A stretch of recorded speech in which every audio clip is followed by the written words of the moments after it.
Due Process, winner of 10 Emmys, including a 2007 Mid-Atlantic Emmy for in-depth reporting.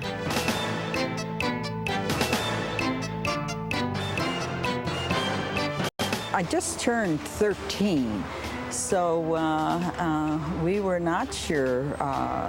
We just knew that the government wanted to put us away.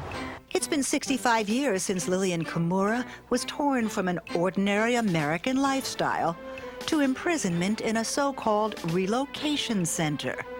She, at 13, was just one of the 120,000 Japanese uprooted and interned.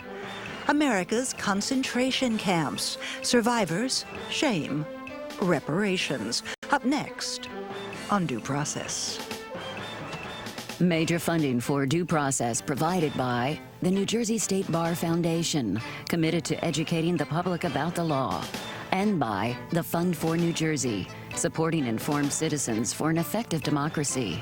Additional funding provided by Lawyer's Diary and Manual and online legal reference, elaw.com.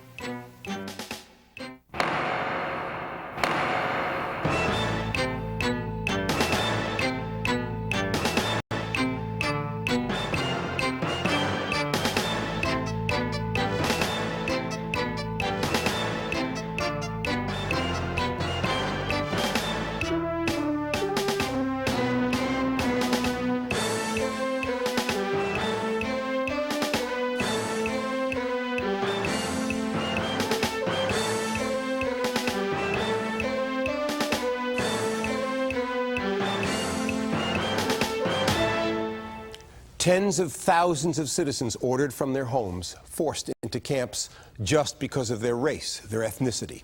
Not something that happened in some rogue dictatorship, but a fact of U.S. history. I'm Raymond Brown, and on the docket for this edition of Due Process, the plight of America's Japanese during the Second World War. Civil rights trampled in the name of national security, reparations finally paid. We'll talk about the why of what happened and the wider implications. But first, here's Sandy King with one woman's story. Raymond, it's the story of a girlhood interrupted by a government's abuse of an 8th grade student who went from a normal California classroom to a different kind of school in a different kind of national mood.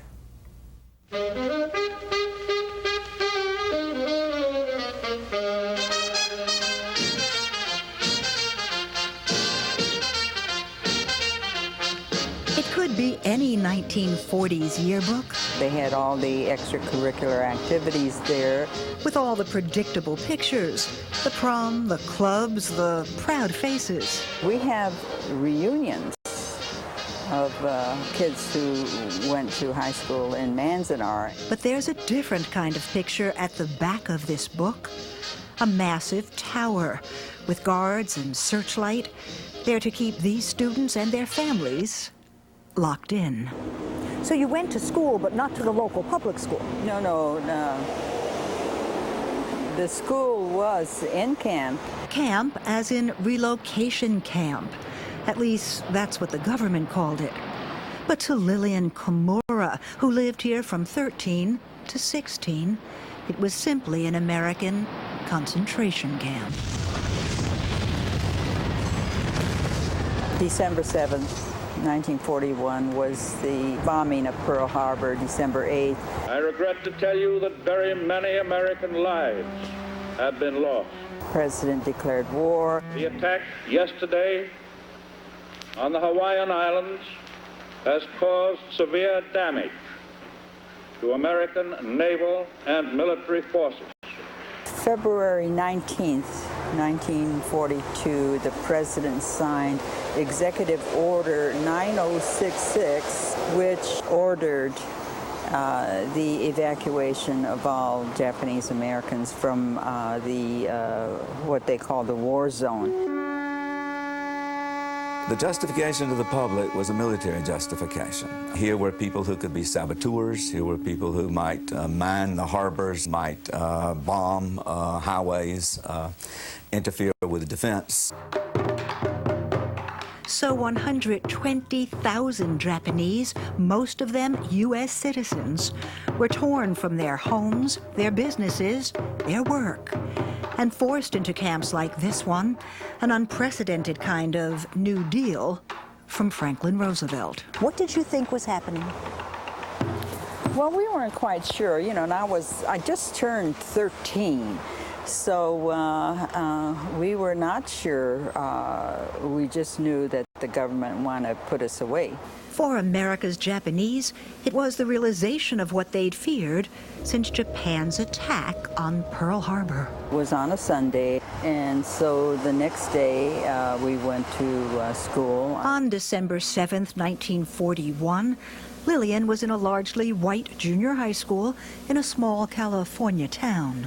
We all went to the Assembly Hall and heard President Roosevelt declare war on Japan, so that there's quite a bit of anxiety because we did not go to school again after that day. And less than 2 months later, her family of 7 found themselves in a single room in unfurnished barracks in desolate Manzanar, California.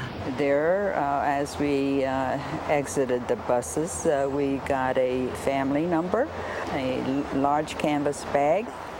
The canvas bag was our mattress, and we were supposed to fill it with straw and put it onto the iron cots that we had.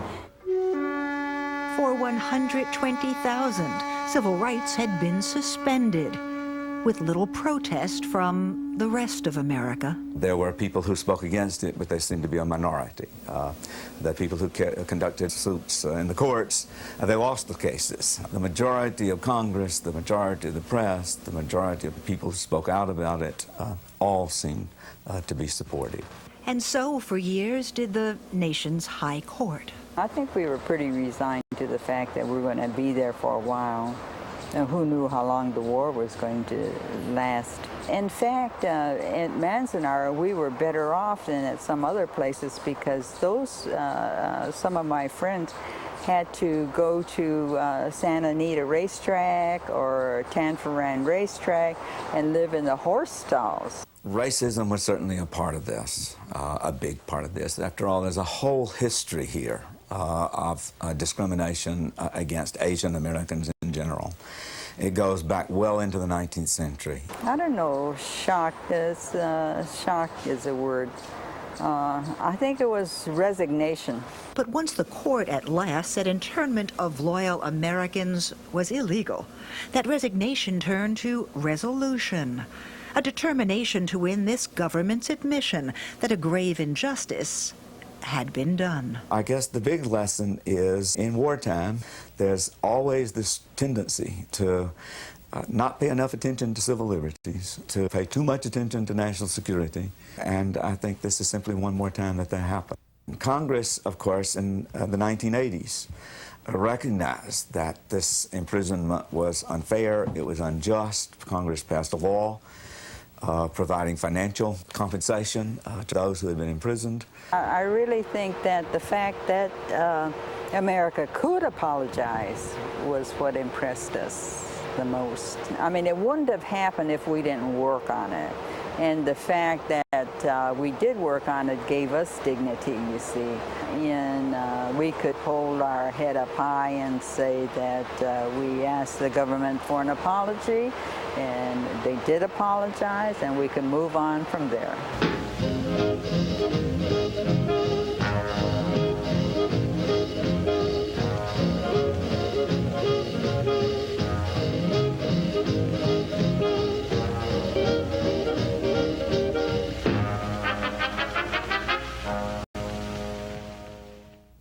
And Lillian Kimura may have moved on, but those years at Manzanar made her a rights activist, and not just for Japanese. She told me that since 9/11, she's been worried about the rights of Arab Americans and Muslim Americans. And when I asked her if she thought that what happened to her family could happen in America again, her answer, Raymond, without hesitation, was yes. And when we come back, we'll put that same question to a law professor, a historian, and a Muslim rights activist.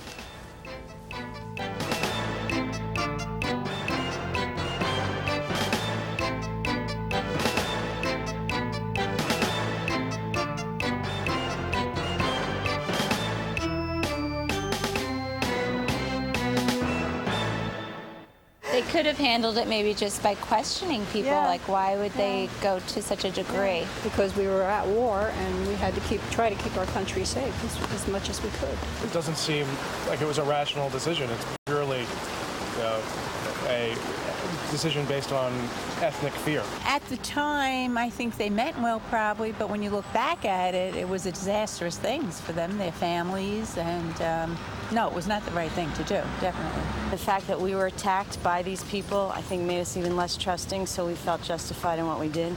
They felt very American, a lot of them, and just because they're Japanese origin, I don't think the government had right to take away their properties and put them in a camp. But what's almost incomprehensible today looked different to most of America in the wake of Pearl Harbor. Are there parallels in our past and in our future? We'll look back and ahead with Columbia professor Gary Okihiro, founding director of Columbia's Center for the Study of Ethnicity and Race and author of several books on the Japanese-American experience. With Temple Beasley Law professor Jan Ting, former assistant commissioner of the U.S. Immigration and Naturalization Service. And from Newark, with immigration attorney Sohail Mohammed, a Muslim rights activist, selected last year by Law and Politics Journal as a New Jersey super lawyer. Welcome to all of you. It is not true that the law is silent in time of war, and the law seeks some balance when it invades civil liberties by finding some rationale or justification. As we go back to 9066, how has the rationale offered by the military and the government for the internment of Japanese citizens held up in the intervening years? Well, not very well. The justification was military necessity. And we all know today that the government lawyers before the U.S. Supreme Court, in arguing military necessity, themselves were aware that there was no military necessity. So there is a vacant set of proofs on the side of the balance that would seek to justify this conduct? Absolutely. Jan. Ray, there's a heap of misinformation out there, not least of which is that the executive order itself was only for evacuation. The camps themselves were an afterthought that arose when it became clear that a lot of evacuees had no place to go. The other thing to remember is while these American families were treated unfairly and unjustly, a lot of American families were treated unfairly and unjustly, not least of which were those who had sons conscripted into the military. But let me ask you to focus on military necessity. Gary says that military necessity, which was the overarching rationale, turns out in retrospect to have been lacking. Do you share that view? I do not. I think there was plenty of military necessity that was made clear by the disclosure of the biggest military secret of World War II was that we had broken the Japanese diplomatic codes. And we were actually reading the cables that were being sent from Japanese diplomatic missions back to Japan, which said, you know, we have a vast spy network in place in the United States. We're providing information on shipping. We're providing information on aircraft production. All of that's coming from within the facilities. We're drawing on the second generation. I would just refer your readers to the book Magic by David D. Lohman. It's available through Amazon, and if people want to read the truth about the Japanese internment, they ought to read this book. I know you want to respond. Absolutely. The internment of Japanese Americans did not happen post-Pearl Harbor. It went back much farther. Since 1917, the U.S. military had been investigating Japanese Americans in Hawaii. Plans had been laid long before December 7, 1941. In fact, Franklin Roosevelt himself in 1936 advocated, quote, concentration camps, in his words, for Japanese Americans. That was 1936. So your view is that this is more a product of racism than it is of any intelligence or rational perception of threat by the Japanese Americans? Well, I think most historians today believe that it was a political necessity rather than a military one. The Carter Commission, which was among the bodies who've looked at this issue, focused on race and ineffective leadership as among the prime causes. Why has there been an increasing willingness on the part of the polity as a whole to condemn this internment if, as you say, Jan, there has been increasing evidence that it was rationally justified by a fear of collaboration with the Japanese Imperial Army? I think we're a very race-conscious society, and I think there's been a politically correct consensus that's developed that this was all happening happening because of racism and not because of legitimate concerns over national security. I think what's developed is a slur upon a great American president, Franklin D. Roosevelt, who was trying to do the best he could to protect America and who was very sensitive to the fact that he was dealing with American citizens who had rights under the Constitution. That's why the order was an evacuation order, not an internment order, and that's why the camps were provided only for those who were not able to relocate themselves to other states outside of the evacuation area. What role did Hoover and the FBI play in this process, Gary? Well, from early on, during the 1930s, the FBI was concerned with this problem also. J. Edgar Hoover, in fact, up to the eve of World War II and even after Pearl Harbor, did not advocate mass removal. In fact, he was in favor of selective detention, which the government actually did following December 7. Both in So Hawaii. does that mean that Hoover did not perceive there to be a massive threat of infiltration of agents within the Japanese American Correct, population? throughout December. Hoover was not reading the magic cables. Every U.S. government official who had access to the magic intelligence supported the evacuation order issued by President Roosevelt. Every single one, without exception. But Jan, then the question becomes, why has there been a continued willingness, increasingly on the part of the government, to recognize up through at least symbolic reparations of $20,000 per person in light of what happened? That's where the politics comes in, Ray. I mean, it's just politics. It's trying to get votes and do what's politically popular rather than what's historically truthful. What's historically truthful is we had access to Japanese intelligence, diplomatic cables, which suggested a very real threat. The president had to make hard decisions, and the analogy today is, I think, very apt. We have to make hard decisions today. Would you discount the role of prejudice against Asian Americans Absolutely as a factor not. in this I'm judgment? Asian American myself. I'm well aware of the history that existed, Would you particularly on the discount West that as a Coast. factor in the judgment made to intern Japanese I Americans? think President Roosevelt and the people that were making the decision at the highest levels were acutely conscious of the fact that there was racial discrimination present in this policy, and that hard decisions had to be made based on the intelligence which only he and his top advisors had access to. Before we move into current times, Gary, one last question, I think mirroring the one I asked Jan. What percentage of this decision was based on race and bias, and what percentage on a rational, even if incorrect, fear that there might be agents in the Japanese population that would cooperate with the Japanese Empire? Well, that's a very difficult question to ask. That's why I asked it of you. Franklin Roosevelt himself, of course, doesn't give much indication about why he signed Executive Order 9066. John DeWitt, on the West Coast in charge of the Western Command Defense, was the man who actually put EO 9066 into practice. Most historians think that John Bendetson, his assistant, or Carl Bendetson, his assistant, DeWitt's assistant, was the one who really advocated for the mass removal and detention. By the way, the executive order does authorize detention insofar as it requires a removal. All right, now we're talking about race and detention. Let me bring Sohail Mohammed into the conversation. Sohail, I know you are aware of what happened with Japanese Americans and you've been listening to this conversation. Obviously, there's been debate since 9/11 in particular about the extent to which, in terms of detention, torture, or other policies that stem from what happened on 9/11, that the role of race or ethnicity or even religion has been some part of the decision-making process in our policy making. What's your view about that? There is no question, Ray. There is no question. And Professor Ting seems to have the position that this was some kind of an evacuation. Professor, this is not a history class. Let's correct it. It was not an evacuation to save the Japanese. It was an internment. It was imprisonment. And coming back to the present day, I wasn't around in 1941, but I can tell you, hearing these, I am sad. As an American, I can forgive, but I could never forget. I have a 12-year-old son, and I can see what this lady in the beginning of the program said when she was 13.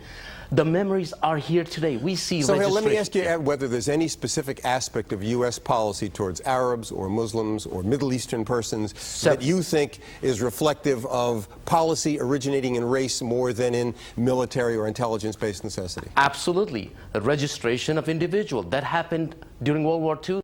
That's exactly what happened right after 9/11. You have reporting of address changes within 5 days. It was required for Japanese Americans. For the aliens now, it's within 10 days. So there are similarities. Rounding up with no suspicion, rounding up Arab Americans, Arab Muslims, simply for questioning without any specific leads, that is also similarity that we have. So there are a lot of similarities that we have. Jan, to the extent that there may have been Arab Americans or Muslim Americans rounded up or detained without particularized suspicion, do you think that that has any parallel to the experience of Japanese Americans? Well, I don't. I think the vast majority, I'm well aware of the cases that developed post 9/11 in the United States. Most of those cases were immigration cases. They dealt with foreign nationals, not with Arab Americans. I think, again, in wartime, people need to remember unjust and unfair things happen. Again, not least of which was during World War II and the Korean War and the Vietnam War. People were conscripted into the military against their will. Was that an abrogation of their civil rights? Well, the conscription seems to me to be a different argument. Go ahead, Sohail. Ray, Professor, Hamdi was a U.S. citizen. He was incarcerated. He was held captured on the battlefield, you know, fighting against American forces. Professor, you just said they were aliens. We're talking about U.S. citizen. Jose Padilla, a U.S. citizen in custody, don't have access to a lawyer. Why you keep saying these were aliens? Padilla has access to a lawyer. Padilla's been tried after 3 years. But he was after detained. 3 years. The question I would ask you, Professor Jan, is whether or not you argue that, in fact, there are no legal principles that continue into warfare. You know, there are clear legal principles that come from this case. Korematsu upheld the evacuation order, the Supreme Court. And in the case of ex parte Endo, decided the same day by the Supreme Court, the United States Supreme Court made clear that loyal American citizens cannot be detained against their will in these camps. And in particular, they can't even be asked questions. When they say, I want to leave, you can't even ask them, where are you going to go? What are you going to do? These are American citizens. If they want to leave the camp, they can leave the camp. Unanimous decision of the United States Supreme Court. That's the precedent from this so-called Japanese internment. Gary, let me ask you this. Is there a legitimate argument that we can learn and see parallels in what's happening now, or does it cheapen the experience of Japanese Americans to compare it? Where do you stand on that? No, I think it is comparable. And I think that's the nature of American democracy. American democracy depends on an informed and vigilant citizenry, and that civil liberties are not suspended during any time of emergency and so forth, that these rights should extend to Americans, citizens, and those who are present here in this country. Due process, I think, applies to all. And that racial profiling that occurred during the 1940s is occurring today. Let me go back to you, Sohail. You mentioned a couple of cases, Padilla and Yasser Hamdi, especially in the latter. The Supreme Court has wrestled with those issues. Do you think the conduct of the court now has been different than the conduct of the court back during World War II? It is different, Ray, but the problem is to get to that point, it takes years. Lives have been lost. Lives have been, people's lives have been distorted. Now, to wait 3 years to hear from the Supreme Court, Sandra Day O'Connor, who said the war on terror is not a blank check for the executive branch. We keep reminding ourselves, but what happens in 3 years? So let me try to do something and jump to another subject, because we can't talk about reparations without talking about a continued agitation among African Americans for reparations for slavery. Right. Let me start with you, Gary, and I'm going to ask each of you to be very brief. Do you see any parallels in the circumstance, and do you have given any thought to the appropriateness of reparations? For African Americans? Yes. I think it is appropriate to discuss and to consider because of the legacy. And the legacy of World War II also is incomparable. That is Sohail, a quick response on African Americans and reparations. Absolutely, without any doubt. And Jan, since I think you've been a little outnumbered but not outgunned, your thought? Again, you know, people need to remember the biggest sacrifice is not distorted lives, but lost lives in wartime. Again, American families have had their sons conscripted into the military against their will. Their sons were killed in action or killed in friendly fire incidents or killed in accidents. Was that unfair? Yes, it was. Was that unjust? Did the family suffer disproportionately? Absolutely. That's what happens in warfare. It's almost a definition of warfare. But I have been curious about your constructing a parallel between casualties of warfare, which are a terrible blow to families and to a nation, and to the conduct of a government and whether it's lawful or not. I'm not sure I see that. Conscription of taking people So you would argue that that conscription is unlawful? Well, no, I'm saying it is a compromise of civil liberties, and compromises of civil liberties are what happen in warfare, and we ought not lose perspective on that. Don't lose perspective on the big picture. Gary, Unfair things happen. Any chance that blacks will get reparations in your view in the United States? No, I don't think so. Sohail, yes or no? Yes. Jan, yes or no? No. With my thanks to Jan Ting, to Sohail Mohammed, and to Gary Okihiro, that's it for this edition of Due Process. With one final note, it's now 10 Emmys for Due Process, with our latest Mid-Atlantic win in Philadelphia awarded for our in-depth reporting on needle exchange. For Sandy King and all of us here, I'm Raymond Brown. Thanks for watching.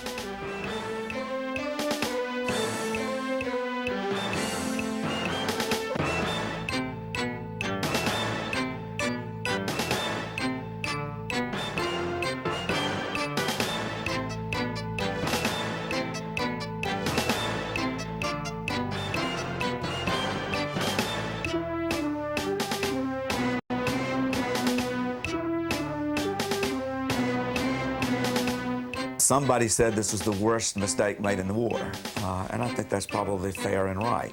It's certainly right up there. We should always remember our mistakes. We should never forget them.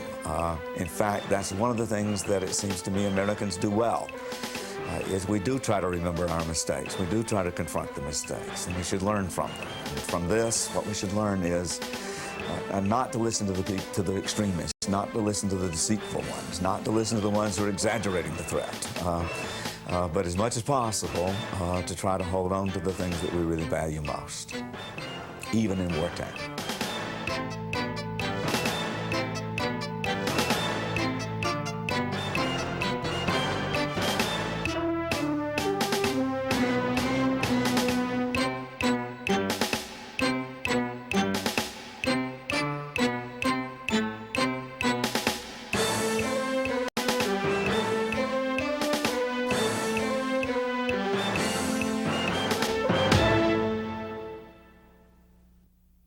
Major funding for Due Process provided by the New Jersey State Bar Foundation, committed to educating the public about the law, and by the Fund for New Jersey, supporting informed citizens for an effective democracy. Additional funding provided by Lawyer's Diary and Manual and online legal reference, elaw.com.